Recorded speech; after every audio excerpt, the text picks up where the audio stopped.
So I'll recommend you go and visit also, because this is really beautiful city. And this is my lab. And my work is quite simple, little old work. So maybe you have already have written all this work. So but after joining at LPU, I didn't find anything to work. So I am presenting little old work. So this is my work, that is thermal stability of titanium nitride. So why titanium nitride? What is so special in titanium nitride?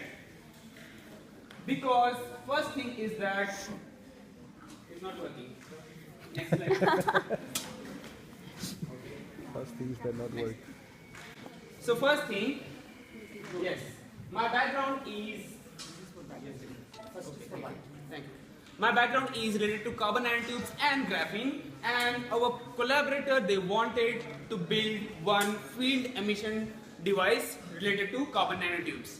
So there should be some carbon nanotubes, well aligned carbon nanotubes, and when we supply some current or electricity, then they should emit some radiation. So that is a simple technology. And if you have known about the carbon nanotubes and graphene, then mostly they are produced on insulators, mostly alumina, silica, all these are non or bad conductors. So to make the electrical contact between carbon nanotube and substrate, we need a good conductor substrate. And that's why here comes titanium nitride in picture. Because titanium nitride is a highly good conductor, very stable, and it is mostly used for cutting glasses and diamonds, some kind of things. So it is highly strong material.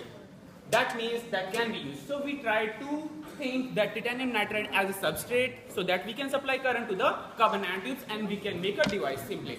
So first of all, it is the preliminary step where I have just checked the thermal stability of titanium nitride. So I got two types of titanium nitride. One is sputter deposited, SD, or another is atomic layer deposited, that is ALD. I hope you know all these words, sputter deposited and atomic layer deposited. Okay? So these are two samples, and the procedure is also quite simple. So this is my instrument, UHV chamber, including X-ray source, then there is analyzer, then electron gun, sputter deposition technique, and then electron vapor deposition, then lead. Only the problem is that there is no space for standing a person. Okay, so, and these are some of the results. Because what we did, we heated this titanium nitride substrate in UHV conditions, that is ultra high vacuum conditions, and we recorded XPS at different temperature. So there are two different temperatures, one is 600, one is 400. This is the fitting of the graph of titanium 2p spectra. That means it is indicating the state of titanium level, or titanium is in which bonding state. Maybe it is titanium +2, +3, or whatever is that. So I have fitted it with the three component, that is one at binding energy 455 electron volt, that is for the titanium nitride. Then there is 457.3 electron volt, that is intermediate state, maybe mixture of titanium nitride as well as oxide. And finally there is 458.5 electron volt, that is TiO2. So these three can be present in the sample. That means I am taking the spectra of titanium and I am trying to analyze how many components are there in my sample. So there can be titanium nitride as well as there can be TiO2 also. But the amount is different. Amount is estimated from the area of the each and every component. So I have calculated this. So you can see there is a very small difference.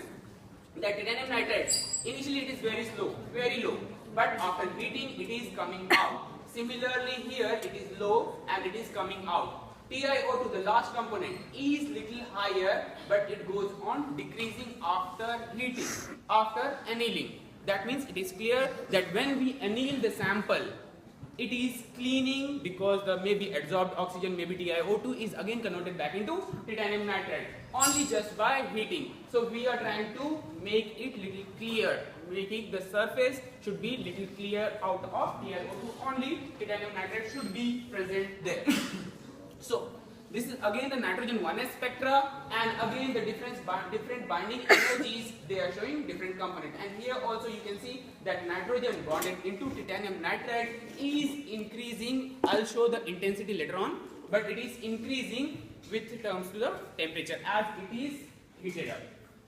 So these are two spectra of two samples, and it is overall interrelationship that these two lines, they are showing titanium nitride component. So initially it was low, but now it's increasing. And these two are intermediate as well as TiO2, which on heating goes on decreasing. That means TiO2 is decreasing, titanium nitride is increasing. Similarly, nitrogen component is showing the similar type of behavior, that is after annealing.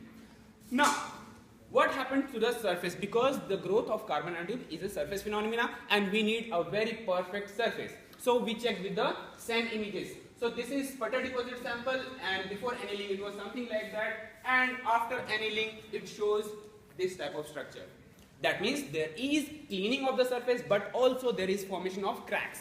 Cracks means this is not really stable at little higher temperature, 600 degrees Celsius. Why 600? Because the growth of carbon nanotubes is requiring at least 600 degrees Celsius.